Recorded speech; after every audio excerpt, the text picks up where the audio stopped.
जय श्री राम। शंखनाद में आपका स्वागत है। संसद में वंदे मातरम के 150 साल पूरे होने पर चर्चा चल रही है। इसमें पीएम मोदी ने शुरुआत की, बीजेपी के कई बड़े नेता बोले, लेकिन कांग्रेस की तरफ से राहुल गांधी लोकसभा में नहीं आए। कांग्रेस की तरफ से वो नहीं बोले, बल्कि उनकी बहन प्रियंका वाड्रा ने अपनी बात रखी, कांग्रेस का पक्ष रखा। ये बात थोड़ी अटपटी थी, हैरान करने वाली थी, क्योंकि अक्सर जब पीएम मोदी बोलते हैं, जब ऐसे किसी विषय पर चर्चा होती है, तो राहुल गांधी जरूर आधा घंटा 45 मिनट बोलते हैं। लेकिन इस बार सिर्फ प्रियंका वाड्रा बोली और राहुल गांधी मीडिया वालों से मीडिया ने जब उनसे सवाल पूछा वंदे मातरम पर, तो उन्होंने कहा कि प्रियंका को सुनना।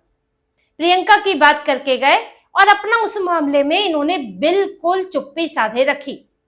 आखिर इतने मेहरबान कैसे हो गए राहुल गांधी प्रियंका वाड्रा पर? अभी तक तो नहीं है, बहन को तो किनारे किए हुए रखा हुआ है, सिर्फ प्रचार के काम आती हैं, साइड किया हुआ है उन्हें। और अब जाकर जब उनकी आधी उम्र बीत गई तो उन्हें लोकसभा का टिकट दिया गया था। पार्टी में जैसे ही उनका नाम की चर्चा होती है तो उनके समर्थकों को पार्टी से बाहर कर दिया जाता है। तो प्रियंका वाड्रा को लेकर आखिर आज राहुल गांधी ने ऐसा मौका कैसे दिया?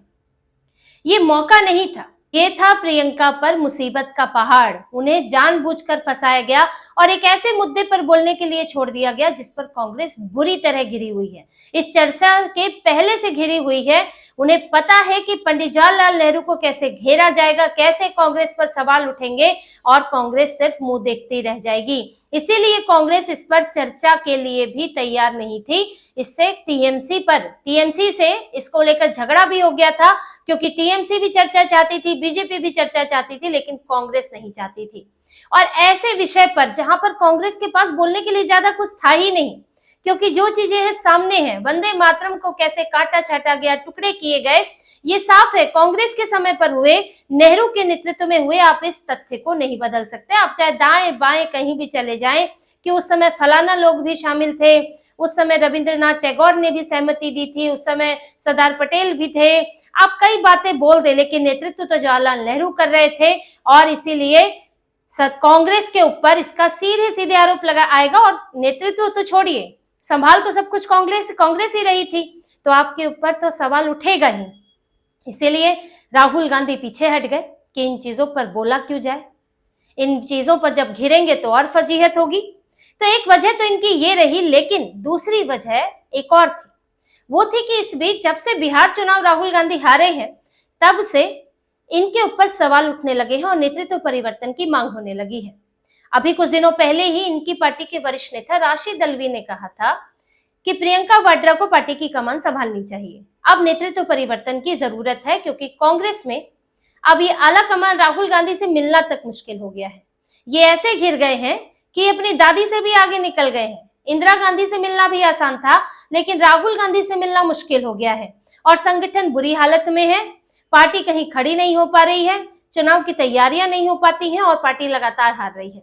ऐसे में प्रियंका गांधी को उनका कहना था कि कमान संभालनी चाहिए। उनकी छवि भी इंदिरा गांधी से मिलती है और वो पार्टी में एक नया जोश भर सकेंगी। और जो नेता खुद को अलग थलग महसूस कर रहे हैं, अब उन्हें पार्टी से जोड़ना चाहिए। जैसे कि राहुल गांधी ने एक बार बयान दिया था, हमारी पार्टी में लंगड़े घोड़े हैं, शादी के घोड़े हैं, रेस के घोड़े हैं। तो सारे पुराने नेताओं, वरिष्ठ नेताओं को लंगड़ा घोड़ा करार दे दिया था उन्होंने। तो नाराजगी तो है इन नेताओं में, इसलिए प्रियंका वाड्रा की बात उठने लगी थी। और जब जब प्रियंका वाड्रा की बात उठी है, तब तक उन्हें ऐसी जगह भेज दिया गया है कांग्रेस में कि कई दिनों तक वो नजर ही ना आए, कई दिनों तक उनकी कोई बात ही ना हो, दिखे ही नहीं, और बिल्कुल उनके नेतृत्व को खारिज कर दिया जाए।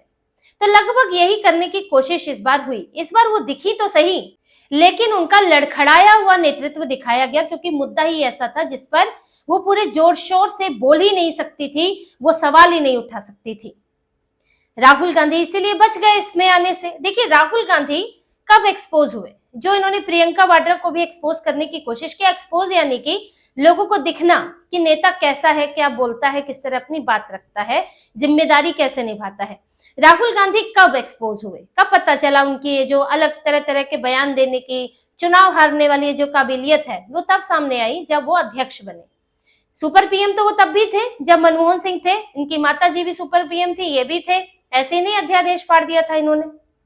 ये पीएम से ज्यादा इनकी हैसियत थी सरकार में, तभी तो अध्यादेश फाड़ दिया था। वो तो सोनिया गांधी इनको पीएम कैंडिडेट नहीं बना पाई, इतना डर था, और कांग्रेस की हालत ऐसी थी कि वो अपने बेटे के ऊपर हारने का तमगा नहीं लगवाना चाहती थी। लेकिन भविष्य में वही तमगा अब लगा हुआ है, बल्कि कई तमगे लग गए हैं। तो राहुल गांधी उस वक्त लेकिन प्रदेश अध्यक्ष नहीं थे, पार्टी में कुछ संभाल नहीं रहे थे, सामने थी सोनिया गांधी। तो सारा ठीक रहा, उधर फूटा, राहुल गांधी की बात नहीं आई। लेकिन 2014 के बाद प्रदेश ये पार्टी के अध्यक्ष बने, इनके नेतृत्व में चुनाव लड़ा गया और लगातार कांग्रेस चुनाव हारती गई। और जब ये 2019 का चुनाव हारे, तब इनके फिर से नेतृत्व पर सवाल उठा और बदलने की बात हुई, तब इन्होंने इस्तीफा दिया और फिर ये लोग मल्लिकार्जुन खड़गे को ढाल बनाकर ले आए। तो असली आला कमान तो राहुल गांधी ही है तब भी। और उसी दौरान प्रियंका वाड्रा ने भी 2018 में एंट्री ली थी, क्योंकि जरूरत पड़ गई थी। राहुल गांधी कमजोर स्थिति में थे, सोनिया गांधी बीमार थी, तो परिवार का ही एक व्यक्ति चाहिए था जो पार्टी पर पूरी तरह से पकड़ बनाकर रख सके, गांधी परिवार की पकड़ हो सके कि एक तरफ राहुल गांधी देख रहे हैं, तो प्रियंका देख रही है, कुछ कुछ सोनिया गांधी भी देख रही है, तो कहीं कोई सेंध न लगा सके, इसलिए उतारा गया था। फिर और भी कुछ डील है, वो इनके परिवार की आपसी डील है, वो एक अलग बात है।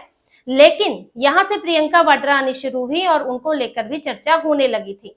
लेकिन राहुल गांधी ही आलाकमान बने हुए थे, पर उनके नेतृत्व पर सवाल भी उठ रहे थे, क्योंकि अब लोगों को पता चल गया था क्या बोलते हैं, कैसी बातें बोलते हैं, किस तरह की भाषा बोलते हैं और चुनाव में क्या प्रचार कर पाते हैं, पार्टी को कितना जिता पाते हैं। अब इसी तरह से वो प्रियंका वाड्रा को भी लोगों के सामने लाना चाहते हैं कि देखिए कि उनके नेतृत्व में जब संसद में बोला गया तो उनकी क्या स्थिति थी।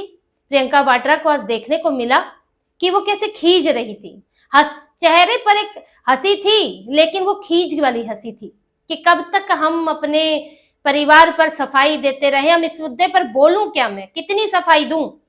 इसीलिए उन्होंने भाषण की शुरुआत में ही जो उन्होंने बोला, संबोधन किया, उसमें ही उन्होंने बोल दिया कि वंदे मातरम पर चर्चा की जरूरत ही क्या है, क्यों इस पर चर्चा होनी चाहिए, डिबेट क्यों होनी चाहिए। उन्होंने डिबेट की बात की, लेकिन इस पर डिबेट नहीं थी। डिबेट होता है वाद विवाद, जिसमें अलग अलग पक्ष हो सकते हैं। इस पर तो चर्चा थी वंदे मातरम पर, और 150 वर्ष पूरे हुए हैं, तो आप वंदे मातरम को लेकर इतिहास की बातें कीजिए, उसके महत्व की बातें कीजिए, कुछ भी आप बोल सकते हैं और चर्चा होनी भी चाहिए, क्योंकि इससे जुड़ा एक लंबा इतिहास रहा है, इससे जुड़ा तुष्टीकरण की राजनीति रही है देश में, कैसे बंटवारे में इसका इस्तेमाल किया गया और कैसे कांग्रेस ने इसकी मूल भावना को खत्म कर दिया गया। जिस देश रूपी मां की स्तुति की बात इसमें है, उसको ही इससे काट छाट दिया गया।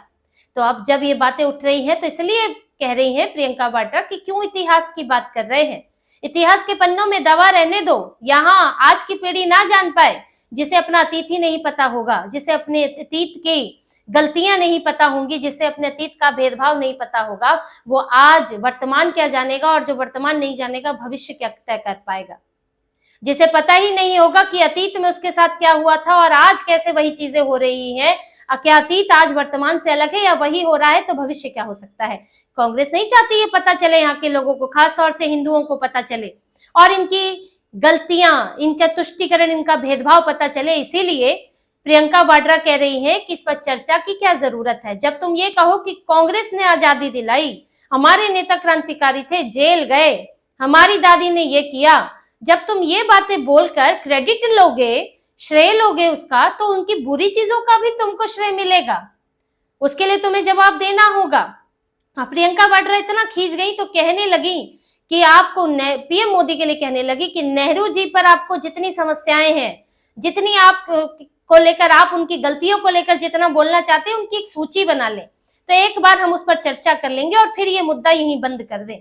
उसके बाद हम बेरोजगारी और जो भी देश की दूसरी चीजें हैं उस पर बात करेंगे, उस पर भी बात करेंगे, इस पर भी बात करेंगे। संसद में बहुत समय होता है, ये आप ही लोग जो वक्फ पर 2-2 दिन की चर्चा करने की मांग करते हैं, क्यों करते हैं। वक्फ पर मत कीजिए, बेरोजगारी पर ही बात कर लीजिए। आप हैं जो जबरदस्ती एसआईआर पर बात करने की मांग करते हैं, आपको ही पेगासस पे बात करनी होती है, आपको ही अडानी पे बात करनी होती है, आप ही मुद्दे उठा के लाते हैं, ऐसे जो हिंडनबर्ग की रिपोर्ट उठा के लाते हैं। तब क्यों नहीं आपको लगता है कि हाँ, देश की बेरोजगारी, महंगाई पर बात करनी चाहिए ना। वो तभी महसूस होता है जब कांग्रेस पे सवाल होते हैं। तो प्रियंका वाड्रा की खींच बार बार दिख रही थी कि एक बार बात कर ले इस मुद्दे पर, फिर खत्म कर दें। फिर पीएम मोदी के जो वक्तव्य था, उन्होंने जो बोला था उस पर उन्होंने कुछ बातें कही, और बार बार देखिए आप डिबेट में देखेंगे, चर्चा में आप देखेंगे कि प्रियंका वाड्रा जो लेकर आई थी, एक तय समय मिलता है, अमूमन ये होता है कि जो लेकर आते हैं वो भी पूरा नहीं हो पाता है। आप इतना चीजें लेके आए होते हैं कि वो डिस्टरबेंस के बीच में पूरा नहीं हो पाता, लेकिन प्रियंका वाड्रा इतना कम लिख कर आई थी कि एक तो उनका तय समय में खत्म हो गया, और उस बीच में उन्होंने सिर्फ अपना पढ़ा नहीं, उन्होंने जो दूसरे सांसद बीच में दूसरे सत्ता पक्ष की तरफ से कुछ आपत्तियां जता रहे थे, इधर उधर से बयान आ रहे थे, उनका भी जवाब देती रही, बीच बीच में इंटरप्ट होती रही, जवाब देती रही, स्पीकर उन्हें बोलते रहे कि आप वंदे मातरम पर बोलिए, आप हमसे बात कीजिए। उसके बावजूद भी उनकी स्पीच खत्म हो गई, बहुत थोड़ा सा लिख कर लाई थी, समय उनका आधे घंटे का था, लेकिन अगर वो लगातार बोलती तो वो समझ लीजिए 15 मिनट में खत्म हो जाता। तो प्रियंका वाड्रा जो दिखी वो एक कमजोर नेतृत्व के साथ दिखी, लड़खड़ाती हुई, आत्मविश्वास की कमी दिखी, और यही बात दिखानी थी कांग्रेस को, राहुल गांधी को, कि प्रियंका नेतृत्व नहीं संभाल सकती, वो जिम्मेदारी उस तरह से नहीं कर सकती, पार्टी को पेश नहीं कर सकती मजबूती के साथ। वो भले ही मंच पे जो भाषण देती हो, लेकिन संसद में इस कठिन मुद्दे पर उनको छोड़ दिया जिसमें कांग्रेस पूरी तरह घिरी हुई थी। अब प्रियंका तो बेचैन है ही, क्योंकि वो पहले ही संघर्ष कर रही है, वायनाड तक सीमित कर दिया है, बहुत कम इस्तेमाल उनका होता है, तो वो है क्यों, ये बात तो मन में तो लगती ही है। ऐसे ही नहीं वो उठ कर वो भी कभी कभी कोशिश करती हैं, कभी झोला ले आती हैं फलस्तीन वाला, कभी उस तरह के ट्वीट कर देती हैं, तो वो भी चर्चा में आना चाहती है, कोई भी आना चाहता है चर्चा में, आखिर वो भी इतने समय से राजनीति कर रही है। तो राहुल गांधी पार्टी के अंदर ही विरोध का सामना कर रहे हैं, अपनी ही बहन से कंपटीशन झेल रहे हैं, उन्हें किनारे करने की कोशिश कर रहे हैं, और साथ ही विपक्ष की तरफ से भी उनका कोई समर्थन नहीं हो रहा है। जो इस चर्चा हुई उसमें भी ऐसा नहीं है कि सब कांग्रेस के पीछे बोल रहे थे, सबकी अपनी बातें थी, अपने पक्ष थे, और कांग्रेस इसमें अलग थलग पड़ती हुई दिख रही है। इसलिए अभी ये लोग एसआईआर का मुद्दा उठा रहे हैं। एसआईआर में बोलना आसान है, राहुल गांधी बोलेंगे, वो पहले भी 2-4 प्रेस कॉन्फ्रेंस कर चुके हैं, और ये भी दिखाएंगे मजबूती के साथ कि देखो ये मुद्दा मेरा है, मैं इसे उठा रहा हूं, पूरा विपक्ष मेरे पीछे है। तो एसआईआर के दिन वो बोलेंगे जरूर, तब प्रियंका को मौका नहीं मिलने वाला है, तब राहुल गांधी बोलेंगे और दिखाएंगे कि देखो मैं ही कांग्रेस को ही नहीं, विपक्ष को भी साथ लेकर चलना चाहता हूं।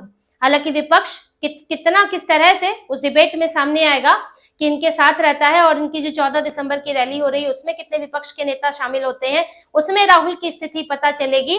लेकिन इस वक्त राहुल गांधी पार्टी के बाहर ही नहीं, पार्टी के अंदर भी घिरे हुए हैं।